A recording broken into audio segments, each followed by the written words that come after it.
Hey guys, welcome to Bethel Online. My name is Jason. I'm one of the pastors here, and we're so glad you decided to make us a part of your weekend. No matter who you are, where you come from, we're so glad you're here. Our vision is to be a safe place for real people to encounter the real Jesus and experience real change.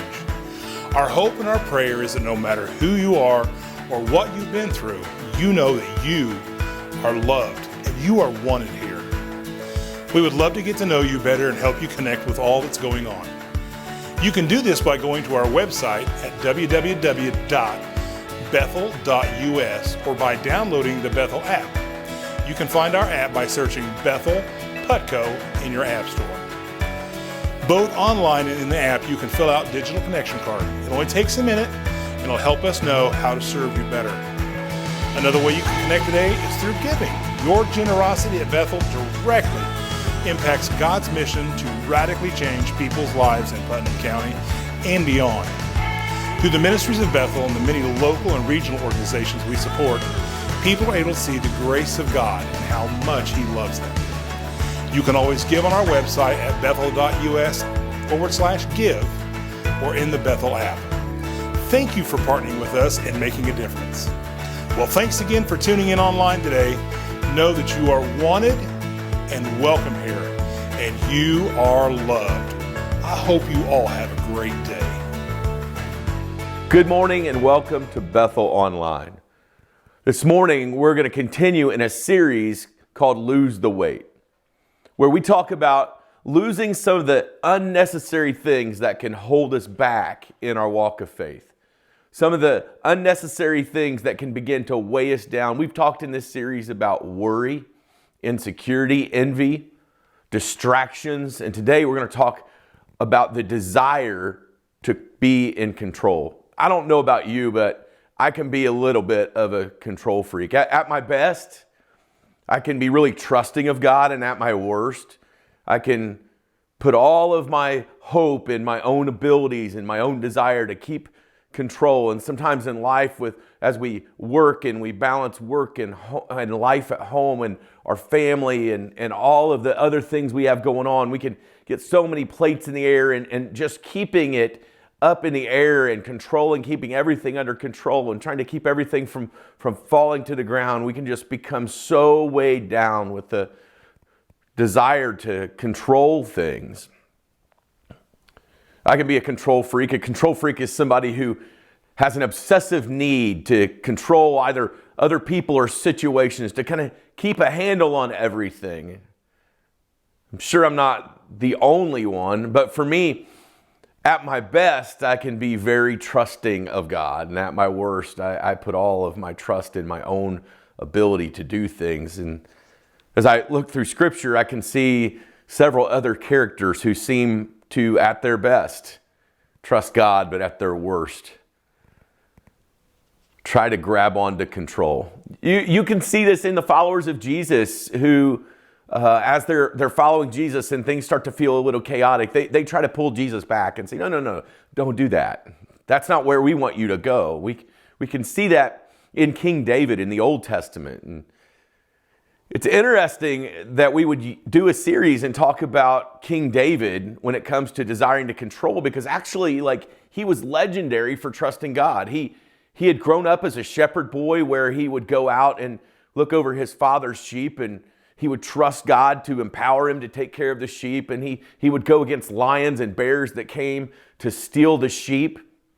We can see it in David, his trust in God as a young boy going to the enemy lines and defeating the giant of all giants, the greatest nemesis of God's people, Goliath. I mean, at his best, David is even known by many biblical scholars as the man after God's own heart. And man, at his best, his moments of faith and trust in God, they're lived out in such incredible ways. But today, we want to talk about what happens to David. David's been the king for a while. He's had power for a while. He does have a lot of influence at his hands. He's been a great soldier and a great warrior, but a time comes in his life in which David gets unhealthy. And ultimately, his unhealth leads to some really poor decisions. And the man after God's own heart begins to chase his own desire.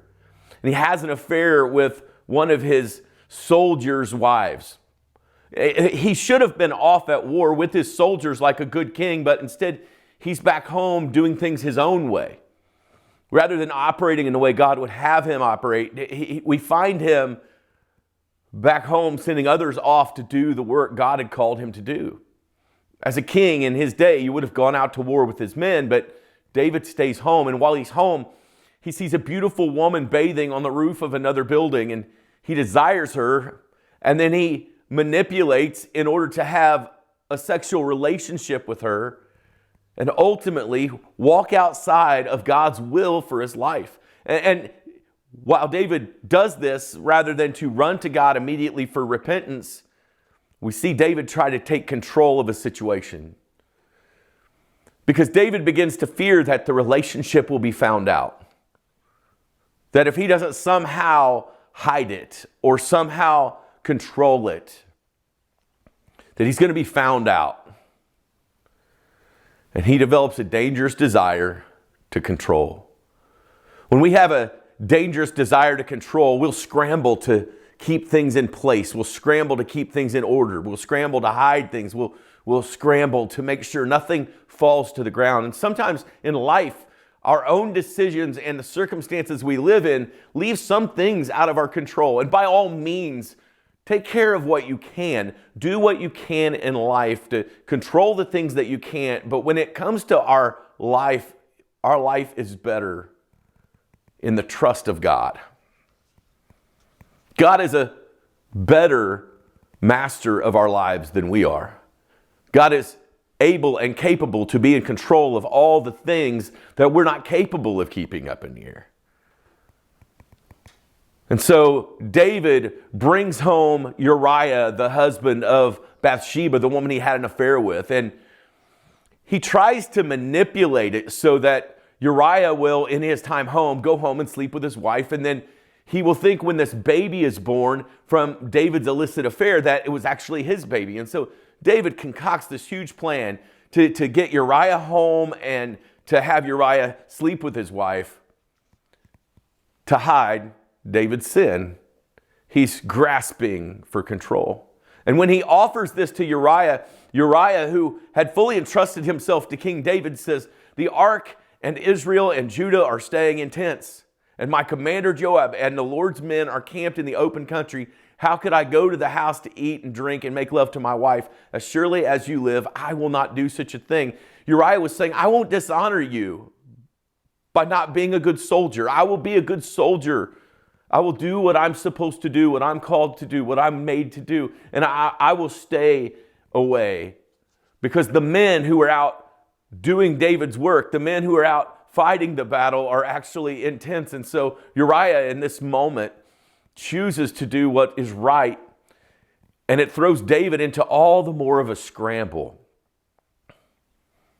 So David then brings Uriah to him and he feeds him and he gets Uriah drunk. But in the evening, Uriah still went out to sleep on his mat amongst his master's servants, and he did not go home. So David's plan has been foiled. He's rushing around trying to make it happen, keep it hidden. And his plan's been foiled. He's grasping for control, reaching for every possible way to keep control of the situation, to keep it hidden, to not allow it to become a big deal.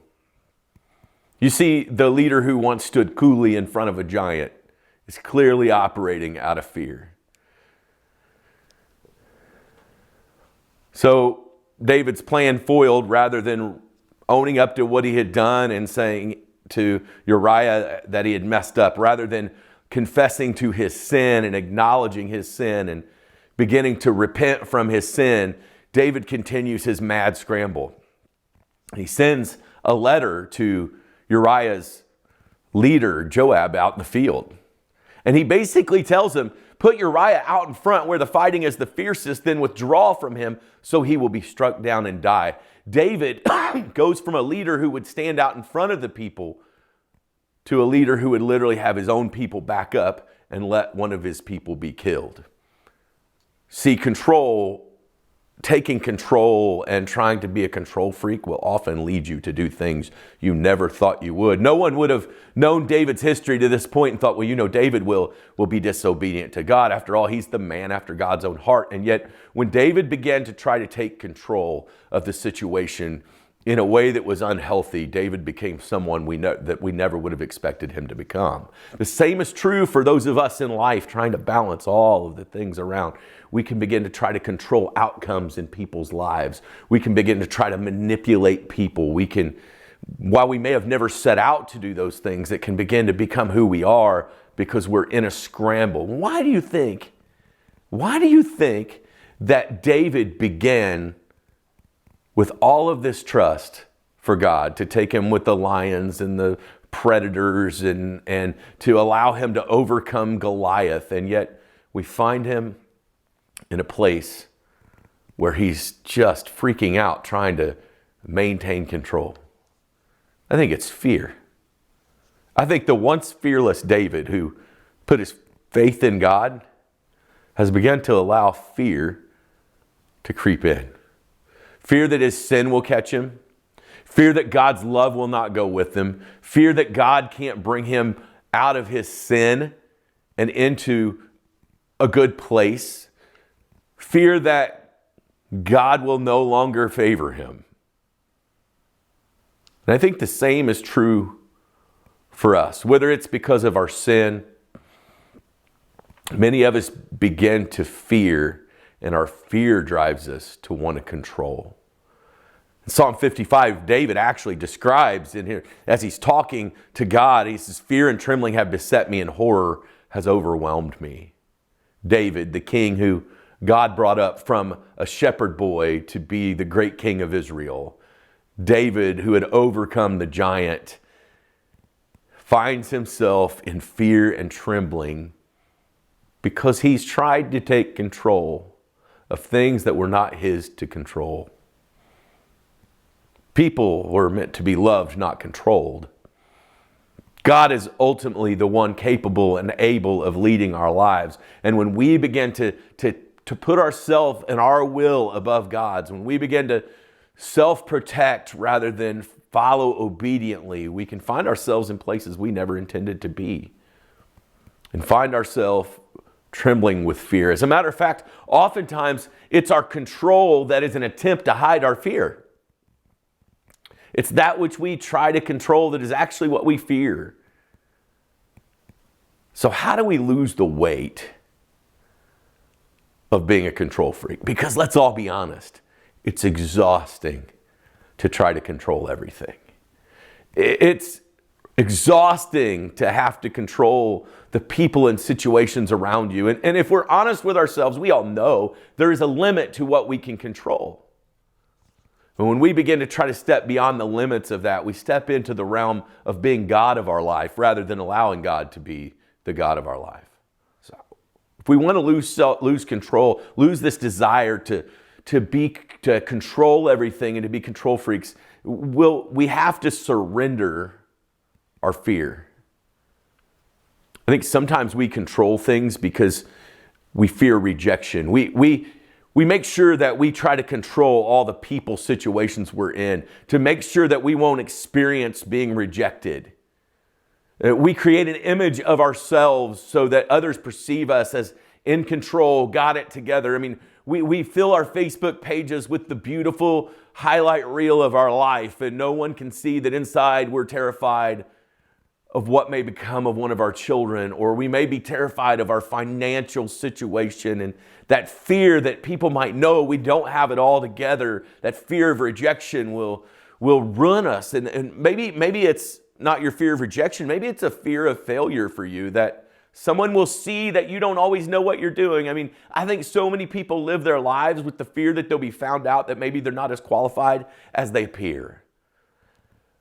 And this desire to fear failure will make us grab onto every outcome and every situation. It'll make us pull every string and line everything up just perfect so that we have control of the emotions of another, or so that we have control over the outcome of a situation and people perceive us as a success. And The reality is you can be in the middle of what appears to be success and be miserable because you're a control freak.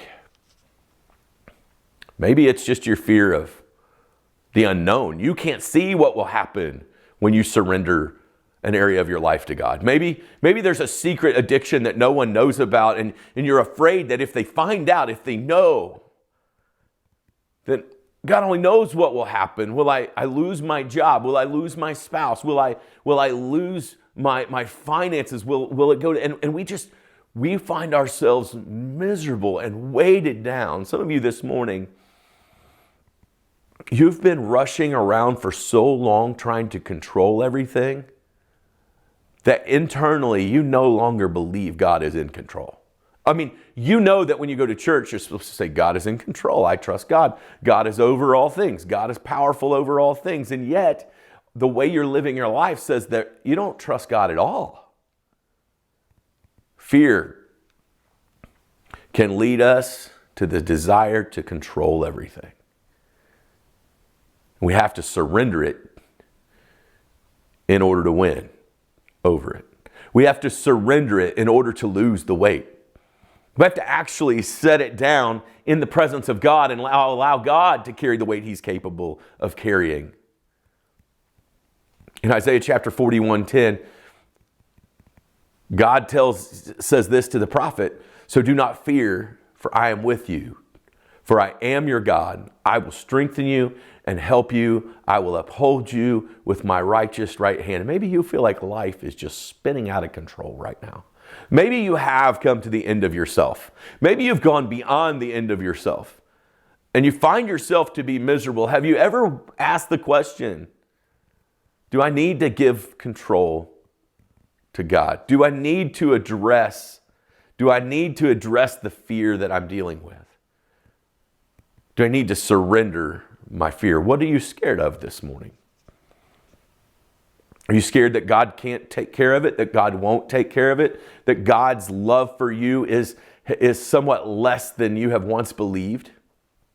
I mean, I wonder about David. David had experienced some things, and I wonder if maybe somewhere along the way, the pain of the events David had gone through, he began to wonder about the faithfulness of God. That maybe the constant buzz of the people and the needs of the people and the needs of the nation had begun to weigh on David so heavily that he began to wonder if God was still in control. And all the while, God was doing good on David's behalf. God loved the people of Israel just as much as He loved David. David could have, on his best day, never loved the people of Israel as much as God did. But in his desire to maintain his power, in his desire to maintain this image, David was scrambling to hide his sin. What fear do you need to surrender today? Number 2, sometimes we have to surrender the details. You know, God had not abandoned David. David had abandoned God's will.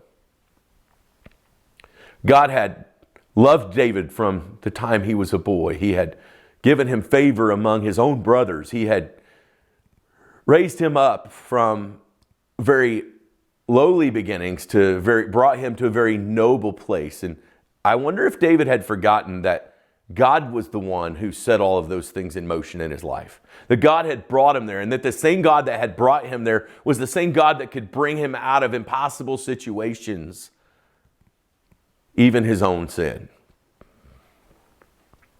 In Proverbs chapter 3, verse 5 through 6, we see this. It says, "Trust in the Lord with all your heart, and do not depend on your own understanding, and He will show you which path to take." Isn't it funny how we often draw a picture of the path that we take to get where we're going?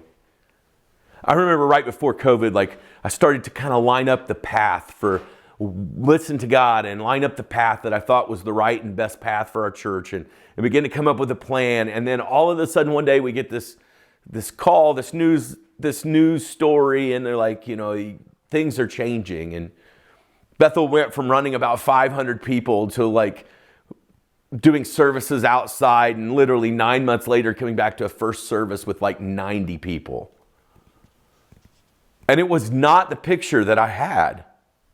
It was not the plan that I had. It was not the one that I felt like I could somehow control a little bit. As a matter of fact, it was totally out of control. And it was like a 9-month period of time of just wrestling, and honestly, longer than that, of just wrestling with God about, God, are you going to finish what you started? Like, did we come this far to only come this far, God? Like, is the dream you gave me dead? Is the vision that you called me to gone? And as I stood last week in the back of our sanctuary, which is, by the way, a school gym, and I looked across the room, the bleachers were full, the chairs were full. As a matter of fact, this very week in our church, I think there are going to be 27 people baptized in our church. Like, there will be 1/3 as many people baptized as came back to our first service in the school after COVID. We're opening up a second service. It didn't go the direction that I planned. It didn't go in the order that I planned, but God continues to march it forward. And you know what? One of the greatest lessons that I learned in the last few years is that God is in control, and I'm better off when He is. David said it this way: those who live in the shelter of the Most High will find rest in the shadow of the Almighty. When you're rushing around in every direction trying to maintain control, there is no rest. There's no peace. That word Almighty there is El Elyon. It means sovereign God. I mean, God over all things, the God who is in control. Those who live in the shelter of the Most High will find rest in the shadow of the sovereign God who is in control. Number 3, surrender your life. Maybe your life wasn't supposed to follow your path.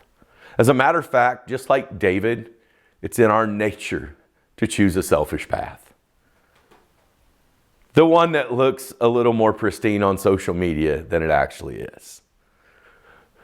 The one that allows us to both live in the world and in our faith, when in reality, the only obedient life is surrendered to God. Have you surrendered your life to God? Then maybe surrender was the lesson David needed to learn. You see, David learned to surrender because he wrecked his own life. David could have remembered how God had been faithful in the path and chosen to surrender his own desire for God's call on his life. You don't have to wreck your life. You don't have to become anxious and a giant mess about everything and grasping at straws to maintain control. You can literally put your faith and surrender your life. When my wife went back to work after our first son was born, I was pretty clueless about the whole dad thing, but I decided that I was going to take my son to work with me. And those first few months of trying to work while taking care of a newborn were crazy. And there would be this moment about every morning we'd start the day off, I would get him taken care of and fed, and then I would begin to try to do some things, and there would become this moment around 11 o'clock in the afternoon where like there was nothing I could do that would make him happy. Like I could try to feed him and he would spit it out. I would change his diaper and think, maybe he needs a diaper change. And he would fight, and then I would pick him up and think, well, maybe he just needs to be carried because babies need to be held a lot. And he would fight and he would push against my face and he would pull on my beard or my goatee, and he just would not surrender to the real need. And I would get around to a spot where I'm like, he needs to rest. And I would lay him down and try to get him to rest, and he would fight it and he would scream. And then I would pick him up and sit down in the rocking chair, and he would fight me. And I would just kind of continue to try to peacefully move forward and not lose my mind over his screaming. And then there would kind of be this slow release where all of a sudden I felt his little body just relax. Held in my arms in a safe place, in a good place, warm and rested, because he surrendered to sleep. But I wonder, have you surrendered your life? Are you fighting against God to maintain control of your own life? Have you trusted really that your life is better in His hands? You see, This week is Baptism Sunday at Bethel, and people often talk about, what does that mean? What does it mean to trust in God? Having a relationship with Jesus, having a relationship with God through the death and resurrection of Jesus is really about submission. It's really about surrender. It's about saying, you are the God of my life. My life is better when I'm under your authority. Do you know that you can make a decision today to surrender your life? And maybe you've been pulling on the beard of God. Maybe you've figuratively been just fighting against the will of God. And God, I don't want to go that direction. The most miserable people that I've ever known were people that knew the direction God had for them but fought it. I've watched them fall into addiction. I've watched them fall into sin. I've watched them fall into all sorts of things. And the reality is your life